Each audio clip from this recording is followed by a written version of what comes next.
The Toronto Raptors tried to tank, but it failed. That was crazy. Wild way for this game to end. I'm going to talk about it, guys. Do me a solid, hit a like and subscribe for more. Raptors Nation, how are we feeling after that one? I mean, that was a pretty wild ending to that game where you had the Raptors who were comfortably taking it to the Magic. I tell you, the Raptors, they have had the Magic's number, and tempers actually flared in this game. And I will not be surprised if we see a future Magic Raptors playoff series. I think there's a little rivalry brewing here between both sides. But anyways, Raptors, they were cruising. It looked like they were well on their way to victory. And then in the fourth quarter, I think it was around the 8-minute mark, Darko takes out Scotty. And then IQ and Jakob Poeltl were not on the floor as well. Those players missed many minutes before you got the feeling like, are these guys going to come back into the game? Like, what's going on here? And RJ was still out there. And RJ, he was doing RJ things. I mean, he had another nice outing, 21 points, 9 assists, 8 rebounds. And by the way, Scotty had 17 points, 13 rebounds. Poeltl had 17, Quickly had 15. And then finally, with about 2 minutes left, Darko pulls the plug on RJ. So all of a sudden, the Raptors, they had a lead in this one, basically withered away. And then they go into crunch time in a neck-and-neck battle with the Orlando Magic as they roll out a 5 of A.J. Lawson, Orlando Robinson, Jamal Shead, Jared Rhoden, and Jacoby Walter, who, by the way, Walter did get the start in place of Grady Dick, who's expected to miss the next 2 weeks. And it looked like the Raptors were on their way to masterfully crafting a tank loss. Because the Magic, they came back, they were hitting shots. Paolo Banchero, even at the end there, able to, hit a 3, which tied it up, got to the line. Magic were up by 2. And then the Raptors had the final possession. And you knew that they were going to go for the 3 and just put it up and see what happens. And I had a feeling this was going to happen. What do you know? The Raptors, a team that was trying to tank, they give the ball to Jacoby Walter. He puts up the game-winning 3, and it goes in. The Raptors were trying to lose this game, but yet still found a way to win this game against the Orlando Magic. If you're the Magic, you got to be ashamed of yourself, man, because you just lost the Raptors 905, essentially. I mean, that was crazy. I don't think I've seen that before where, like, a team is trying their hardest to lose a game, and the other team who has their guys playing, minus Jalen Suggs, still doesn't get it done. So, all in all, the Raptors, they win this game, but it's pretty telling now where this team's at.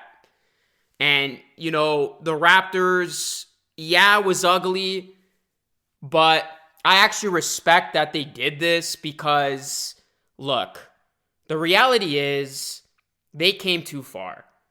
You got 20 games left. There's no point winning games now. You got to do this thing right.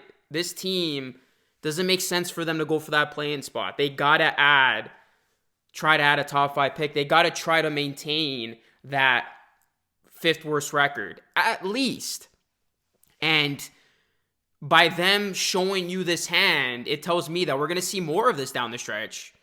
And how much of it, in what capacity, that remains to be seen, because I'm almost thinking when you look at the Raptors' upcoming schedule and how weak it is, I don't even know if you can get away with doing what you did against the Magic, where you stagger minutes and don't have your starters play in closing time, because that might still not be enough to lose against some of these bottom teams they're about to take on. I mean, hell, it wasn't enough going up against a Magic team that the Magic had a lot to play for. That's a team that's still trying to get into the top 6. Again, that's a terrible loss for the Magic. Terrible last 2 losses because the Raptors beat them the other night too. So the Raptors have to strongly consider shutting guys down. They have to strongly consider shutting down Barbecue and Poeltl. I'm not saying all of them at once, but maybe you stagger it where, Barnes plays one game, sits out the next, doesn't play in a back-to-back scenario, and you do that with the rest of them. Because if Barbecue and Pirtle play, and they play the majority of these upcoming games, like, the Raptors might mess this up, and they might sneak into a playing spot. Because, guys, look at their upcoming schedule. Like, it is super, super easy. It's the easiest remaining schedule in the NBA.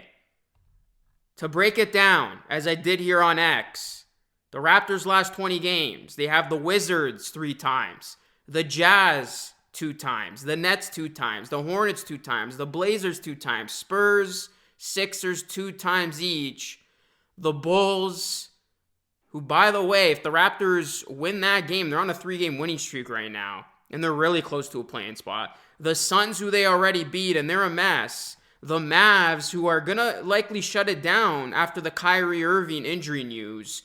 And then the only 2 teams that are going to be a favorite in that game against the Raptors are not a favorite, but just, 2 teams that they're expected to lose against, because I still do think the Suns are probably going to be a favorite against the Raptors. The Pistons and the Warriors. Like, those are the only 2 playoff teams. We'll put it at that. Like, the only 2 playoff teams the Raptors are playing in their last 20 are the Pistons and Warriors. Everybody else is a bottom team or in the play-in, out of the play-in. And, I mean, in the play-in is being generous, because what does that leave us with? The Bulls, who don't even want that last play-in spot, and the Mavs, who are going to probably fall out for the Suns, who have been a mess. So, point is, it's going to be a brutally easy schedule. So if the Raptors are serious about this tank and they don't want to mess this up, you got to sit guys out. I don't think it's going to be enough to just play, Scotty, Jakob, RJ, and quickly, and then sit them out in the fourth. Like, even getting 32 minutes from Barrett, 30 minutes from Barnes, that might be too much when you go up against a Wizards team, a Nets team. It is going to be too much. They're going to win those games. So that's going to be the interesting thing here, is how are the Raptors going to approach this? But make no mistake about it, the Raptors showed in this one that they got tank on their mind. Because for them to pull their starters in that game where Orlando, they were closing in, it was a 1-possession game, closely contested game, and for the Raptors and Darko not to have his starters out there, and then they finally got, did the final job where they took out RJ Barrett, like, that should tell you it's clear as day this team is blatantly trying to tank now. But how aggressive are they going to try to tank? That remains to be the question. Because they're going to have to aggressively tank over these next few weeks if they want to out-tank some of these bottom teams they're going to play against. So we'll see what that results in. But expect to see more of the young guys. And, credit to the young guys. Lawson got hot. Walter had a big game, first career game-winning shot. That must have felt good for him. Shed, Roden. And, some of these young guys are really good, too. Like, they can still put up a fight. And that's where the Raptors are. And that's where they find themselves. It's like they're still, like, not a terrible, terrible team, even with their 905 guys. Like, those guys are still going to put their best foot forward. So, yeah, I'm interested to see what's going to happen over these last 20 games. It's crazy because I thought the play-in was officially dead after that last loss against the Bulls, but then they win 2 in a row against Orlando.